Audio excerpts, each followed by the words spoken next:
ரோகிணி கொடுத்த செயின் திருடு செயின் தெரிஞ்சவனே விஜயா ரோகிணியை சமத்தி அடிக்கிறாங்க. அதை பார்த்து நம்மளுக்கு என்ன விஜயா எதுக்கு அடிக்கிறேன்னு கேக்குறாங்க. இவ என்கிட்ட திருடு செயினை கொடுத்துருக்காங்க, இவ திருடி எங்க திருடிட்டு வந்திருக்கா அப்படின்னு சொல்லிட்டு விஜயா கோவத்தோட சொல்றாங்க. அண்ணாமலை வந்துட்டு என்னமா என்ன சொல்றாவா அப்படின்னு கேக்குறாங்க. அங்கிள் நான் யார்கிட்ட இருந்து திருடிட்டுனா வரல, அதை வாங்கிட்டு தான் வந்தேன் அப்படிங்கிறாங்க. உடனே ரோகிணி யோசிச்சுட்டு இருக்காங்க. அந்த சிட்டி நம்ம கிட்ட திருட்டு செயினை கொடுத்துருக்கான் அப்படின்னு சொல்லிட்டு யார்கிட்டமா வாங்கினேன் அப்படின்னு சொல்லிட்டு அண்ணாமலை கேட்ட உடனே நான் ஒருத்தவங்கிட்ட ஃப்ரெண்டுக்கு தெரிஞ்சவங்ககிட்ட தான் வாங்கினேன் அங்கிள் அப்படின்னு சொல்லிட்டு ரோகிணி சொல்லிட்டு இருக்காங்க. மனோஜ் இருந்துகிட்டு என்ன ரோகிணி திருடி அந்த நகையை நீ அப்படின்னு சொல்லிட்டு கேக்குறாங்க. என்ன மனோஜ் உனக்கு என் மேல நம்பிக்கை இல்லையா, நான் திருடெல்லாம் செய்யல மனோஜ் அப்படிங்கிறாங்க. அந்த நேரத்துல போலீஸ் அங்க வருது. வந்ததும் இவளை பிடிச்சிட்டு போங்க, இவதான் அந்த திருடி அப்படின்னு சொல்லிட்டு விஜயா சொல்றாங்க. முத்து இருந்துட்டு இதை பார்த்துட்டு இன்னும் மாறலரமா இத்தனால பொய் சொல்லுன்னு தான் நினைச்சேன், திருடுற அளவுக்கு போயிருக்கோ அப்படின்னு சொல்லிட்டு முத்து மீனா கிட்ட சொல்லிக்கிட்டு இருக்காங்க. சுருதியும் ரவி கிட்டையும் சொல்லிக்கிட்டு இருக்காங்க. இந்த இந்த ரோஹிணி இப்படி எல்லாம் பண்ணிருப்பாங்களா அப்படின்னு சொல்லிட்டு ரவியும் சூரியும் பேசிட்டு இருக்காங்க. நம்மள இருந்துட்டு என் மருமக அப்படி எல்லாம் தப்பு பண்ணிருக்க மாட்டா அப்படின்னு சொல்றாங்க.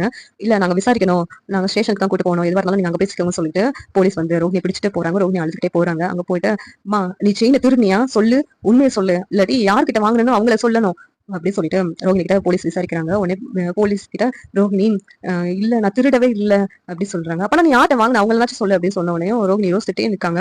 அப்பனா நீ தான் திருடி இருக்க அப்படின்னு சொல்லிட்டு போலீஸ் சொல்றாங்க. ரோஹிணி வேற வழி இல்லாம சிட்டி பேரை சொல்லிடுறாங்க. உடனே சிட்டி அரெஸ்ட் பண்ணி போலீஸ் கூட்டு வர்றாங்க. இங்க முத்துவுக்கு ரோஹிணி மேல சந்தேகம் வந்துருது. மீனா அந்த சிட்டி சொல்லிதான் ரோஹிணி வந்து என் பிரேக் ஆயில கட் பண்ணி இருந்திருக்கணும்.